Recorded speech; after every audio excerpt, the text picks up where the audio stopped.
Un encuentro con su palabra, porque secase la hierba, marchitase la flor, mas la palabra de Dios permanece para siempre. Con ustedes, el doctor José Ricardo Arias Quintero.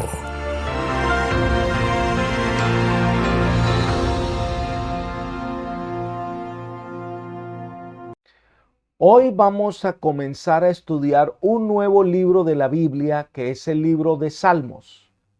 Para ello voy a invitarte a que oremos. Padre eterno y bondadoso, alabado, glorificado y exaltado sea tu nombre. Te pedimos en este momento que tú nos acompañes en el estudio de tu palabra, que al comenzar el estudio de Salmos, en el capítulo 1, podamos tener al Espíritu Santo como nuestro maestro, nuestro guía en este viaje por estos cantos de alabanza y de oración. Gracias, Señor, por tus bondades y esperamos tu bendición en el nombre de Jesús. Amén. Amén. El libro de Salmos o Salterio deriva su nombre en castellano del título que la colección le ha dado en la Septuaginta, que es Salmoí o Salmos, o sea, una canción entonada con acompañamiento de instrumentos de cuerda. Salmos es la traducción griega del hebreo mismor, nombre técnico que reciben muchos salmos. La raíz de mismor es samar, que significa cantar con acompañamiento musical o simplemente cantar o alabar. Los hebreos dividían sus escritos sagrados, es decir, el Antiguo Testamento, en tres partes: la ley, que es la Torá, los profetas, conocidos como los Neviim, y los escritos, que son los Ketubim. La división llamada escritos incluía 3 libros poéticos: Salmos, Proverbios, Job; 5 rollos o Megilot, que son Cantares, Ruth, Lamentaciones, Eclesiastés y Esther; y los libros históricos conocidos como Daniel, Esdras, Nehemías y Crónicas. Ahora, como ustedes pueden ver, el libro de Salmos es considerado el más importante de los Ketubim, es decir, de los escritos. Los Salmos son una obra inspirada por varios autores. Toda la colección en su forma final probablemente fue reunida por Esdras, Nehemías o alguno de los escribas inmediatamente posteriores. 8 nombres de personas aparecen relacionadas con la composición, compilación, escritura de la lírica sagrada. Pueden ser músicos, pueden ser colaboradores o pueden ser autores. Los nombres son David, Asaf, Coreb, Moisés, Hernán, Etán, Salomón y Jedutún. El más destacado de ellos, por supuesto, es David. David era un verdadero profeta y músico. Era un hombre profundamente emotivo, de magnanimidad notable. Era un hombre de gran fe, de sentimientos profundos, y hallaron su expresión adorando con entusiasmo al Señor Jehová. Bajo su dirección sabia, David hizo que floreciera la música en Israel. Recordemos la familiaridad de David con la naturaleza, su conocimiento de la ley, su aprendizaje en la escuela de adversidad, del dolor y de la tentación, sus años de compañerismo íntimo con Dios, su emocionante vida como rey de Israel. Todos estos detalles, sin dudar a dudas, dieron que David fuera un hombre de experiencia, era un rey capacitado también como pastor, era el hijo de Isaí y podía cantar las canciones más dulces, más tristes del alma sedienta de Dios. 73 salmos se le atribuyen a David. Los eruditos conservadores generalmente opinan que los salmos se compusieron en un periodo de 1000 años. Aunque no se puede situar muchos salmos con exactitud cronológica en un punto específico de la historia, generalmente el pueblo hebreo dice que va desde Moisés y David hasta los años que siguieron después del exilio, y puede deducirse con seguridad que el tiempo de su composición queda dentro de esos límites. Ahora, el hombre está en dificultades, pero Dios lo socorre. Este es el tema del alcance universal del libro de los Salmos. En estos poemas sagrados oímos el clamor no solo del hebreo, sino del hombre universal que eleva a Dios su oración en procura de ayuda, y vemos la mano del Omnipotente que desciende para socorrer. Los salmos llegaron a ser cantos que se usaban en los cultos o en ceremonias en Israel y posteriormente fueron adoptadas en los diversos cultos de los cristianos. Ahora, el libro de Salmos está dividido en varios libros. El primer libro, Salmo 1 hasta el 41, termina con una doxología y un doble amén en el Salmo 41:13. El segundo libro va del Salmo 42 al 72, que termina también con una doble doxología y un doble amén. Y la leyenda que dice, aquí terminan las oraciones de David, hijo de Isaí. El libro tercero va desde el Salmo 73 hasta el 89, que termina como el libro primero con una doble doxología, un doble amén. El libro cuarto, que va del Salmo 190 al 106, termina con una doxología, un amén y un aleluya, diciendo, bendito Jehová, Dios de Israel. Salmo 106, 48. Y el libro quinto va del Salmo 107 al 150 y termina con el Salmo 150, que allí este salmo comienza con un aleluya y termina con un aleluya. Vamos a estudiar este libro que es apreciado por todos los cristianos de todas las épocas, cuyos versos inspiran constantemente a las personas y sienten la seguridad de que Dios les escucha y perdona y salva. Vamos a estudiar el capítulo 1. El justo y los pecadores. Los salmos son cantos sapenciales que encierran verdades en pocas palabras. El Salmo 1 y 2 son considerados la introducción de este libro apreciado por todos los cristianos. Por eso este salmo ha recibido el nombre de el Salmo del Umbral. Y por su contenido también es apropiado que reciba el título Los dos caminos o las dos sendas. Este salmo presenta brevemente en forma poética una ley espiritual muchas veces expresada no solo en los salmos, sino también en otros libros de la Biblia, que es que la justicia lleva al éxito y la injusticia al fracaso. Los salmos representan oraciones, cantos, consejos que son fácilmente recordados y con profundas enseñanzas. El Salmo 1 nos muestra dos caminos representados por el árbol y el tamo. El árbol crece, se arraiga, permanece en la tormenta, florece y hermosea el paisaje. Parece preso, pero es realmente libre.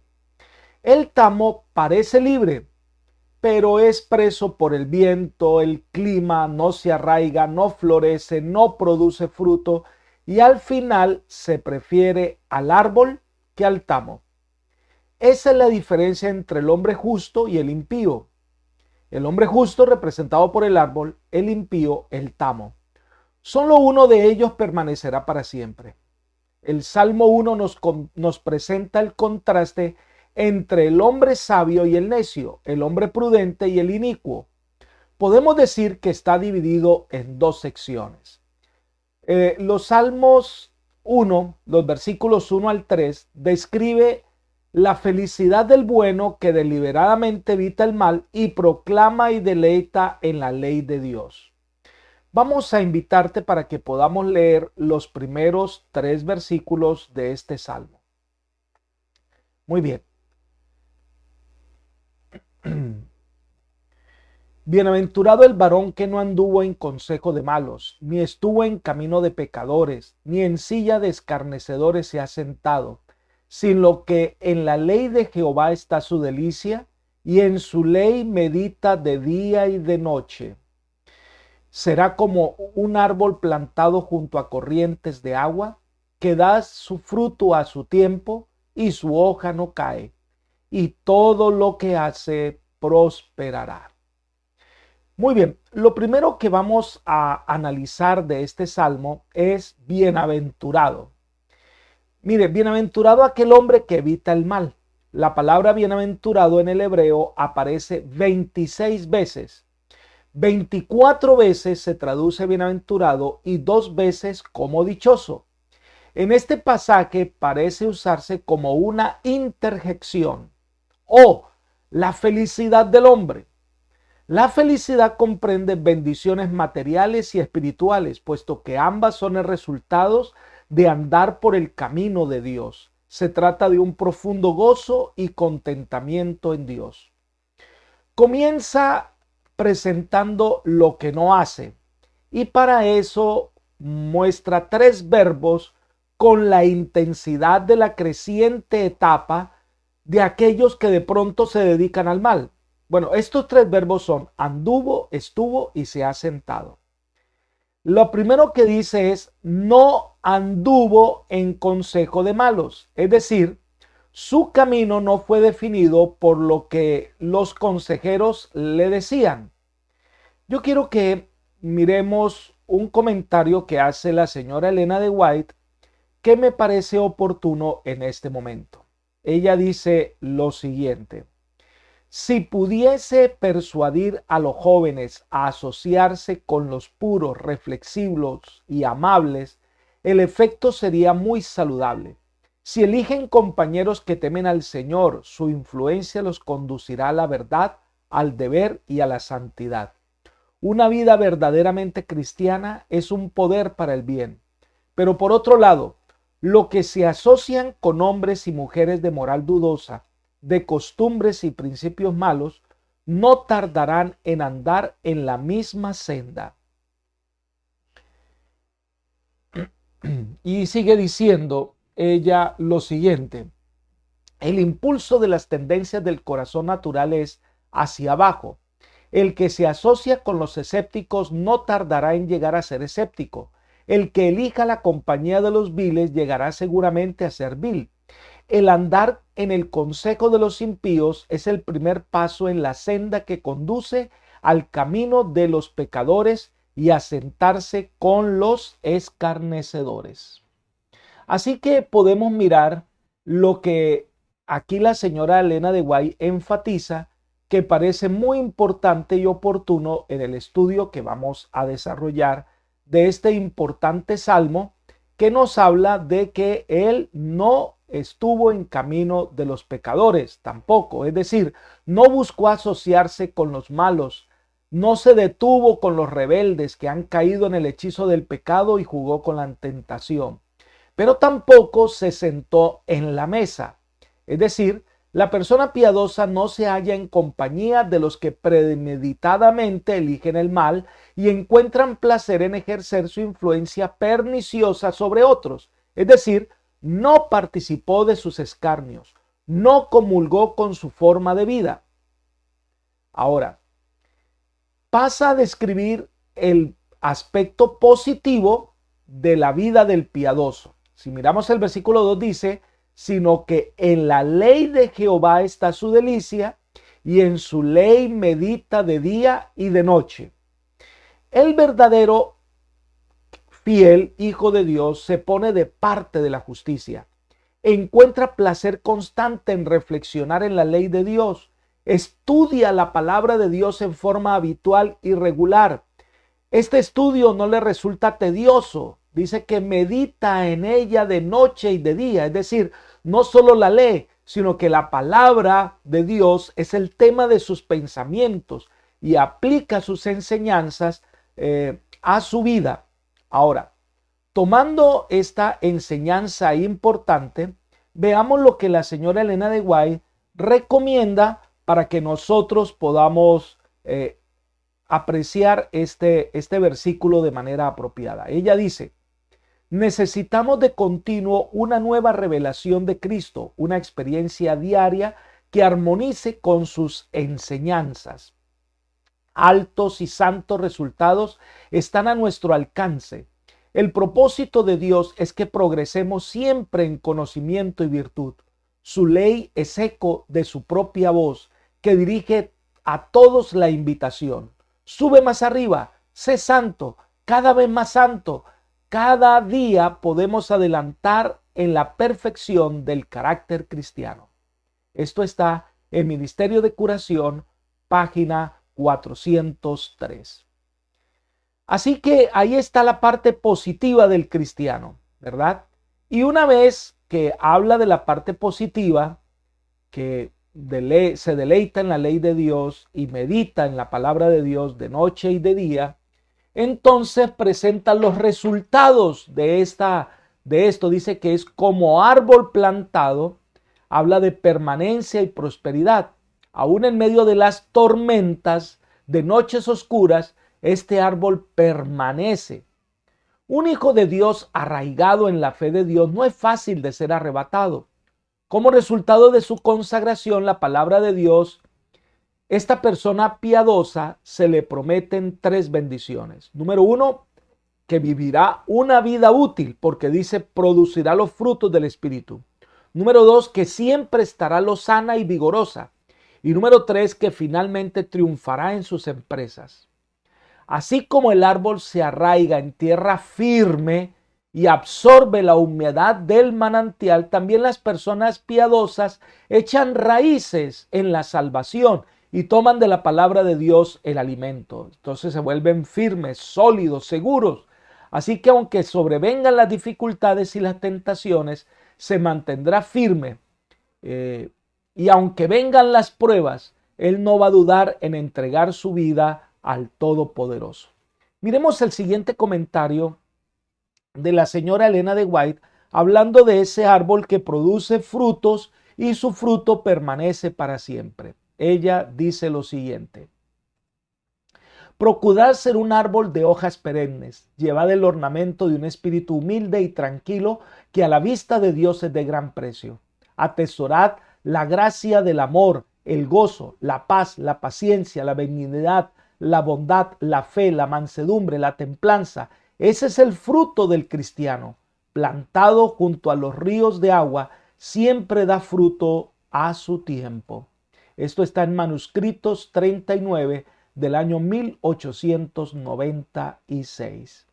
Así que a él se le promete victoria. Él da fruto a su tiempo. Su vida muestra los frutos de la fe, de la justicia. Hay paz en su corazón. Hay amor en su vida. Todo lo que hace prospera. El hombre bueno prospera en cualquier empresa que se dedique. No importa si en su empeño triunfa o fracasa.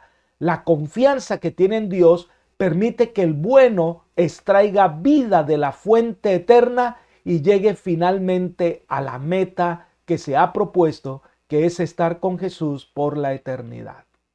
Vamos entonces con la segunda sección de este salmo, que son los versículos 4 al 6, donde se presenta la vida de los impíos, de los que no ponen su confianza en el Señor. Vamos a leer este pasaje de la Escritura, Salmo capítulo 1, versículos 4 al 6. Dice: no así los malos, que son como el tamo que arrebata el viento. Por tanto, no se levantarán los malos en el juicio, ni los pecadores en la congregación de los justos. Porque Jehová conoce el camino de los justos, mas la senda de los malos perecerá. Bueno, aquí encontramos entonces el opuesto. Los malos son como el tamo, los justos son como el árbol. Ahora, usando el tamo como símil, el salmista muestra el resultado de una vida impía. En contraste con el árbol, el tamo no tiene raíz ni tiene lugar fijo, es como un muerto seco e inútil a merced del viento o de cualquier otro elemento. Los impíos no tienen asidero alguno, les falta estabilidad y no pueden perdurar. Ahora, en Palestina se trillaba el grano en la era, una porción del suelo liso y duro en el campo, situada muchas veces sobre una colina, era barrida por el viento. Ellos lanzaban el trigo al aire el viento se llevaba el tamo, pero lo que permanecía era el grano. Los impíos son como ese tamo, no tienen raíz, no se arraigan, son llevados de aquí para allá, no tienen paz, no tienen fuerza, no tienen vigor, ¿verdad? No van a permanecer. Ellos no producen frutos de justicia. Dice que son arrebatados por el viento. Hay una paradoja en estos dos símiles. Aparentemente el árbol parece estar prisionero porque está allí, arraigado, cimentado, pero en realidad es libre porque crece y lleva mucho fruto. A primera vista, el tamo parece libre, ¿verdad? Pero es esclavo de su ambiente. El cristiano unido a Dios va a tener fuerza, crece. El tamo suelte, separado de la fuente de la vida, pues nada produce, no posee nada, no tiene fe, su vida es banal. ¿Y cuál es el resultado? Bueno, el versículo dice, en el versículo 5 dice, en el juicio final no permanecerán. No tiene abogado defensor, no tiene que mostrar, no ha producido frutos de arrepentimiento. Entonces no estará en la congregación de los justos, no estará en el mar de vidrio, no se salvarán, no encontrarán lugar en el reino de Dios. Y concluye con el versículo 16 diciendo, porque Jehová conoce el camino de los justos, mas la senda de los malos perecerá. El Señor conoce a sus hijos mejor de lo que nosotros mismos podemos conocernos. Y Él dirá a sus hijos, venid, benditos de mi Padre, heredad el reino preparado para vosotros, y los conoce por nombre y los guía, son sus hijos. Pero los malos son aquellos que no se afianzaron en el Señor, y el Señor les dirá, mira, ¿sabes qué? No te conozco y recibirás el castigo de la muerte eterna. Hay algo interesante y es que en esto es el tamo y el árbol. No hay términos medios. ¿Son los justos que permanecen para siempre o los impíos que perecerán para siempre? Apreciados amigos y hermanos, este capítulo muestra en contraste dos formas de vida. La vida de aquel que se afianza en el Señor, que parece estático, que parece estar aprisionado por su forma de vida, pero es un árbol plantado. Está arraigado en el Señor. Pero también está otra forma de vida. Aparece un tamo. Parece libre, sale, viene, nada le afana. Su vida no parece tener un norte, no se afianza en nada. Es llevado por el viento de las circunstancias de aquí para allá, pero finalmente no crece, no se multiplica, no se afianza. Perece. Y allí está la diferencia entre los dos. El uno permanece, el otro perece. Ahora, ¿cuál de los dos somos nosotros? La decisión es nuestra. Se nos muestran dos caminos, dos sendas, dos formas de vida. Y nos muestra el final de cada una de ellas. El llamado es a ser hombres justos y prudentes que hacen de Jesús su guía. Esa debe ser tu decisión. Que el Señor hoy te ayude a tomar decisiones sabias y te guíe por sendas de paz. Es mi oración por ti. Amén. Que Dios te bendiga.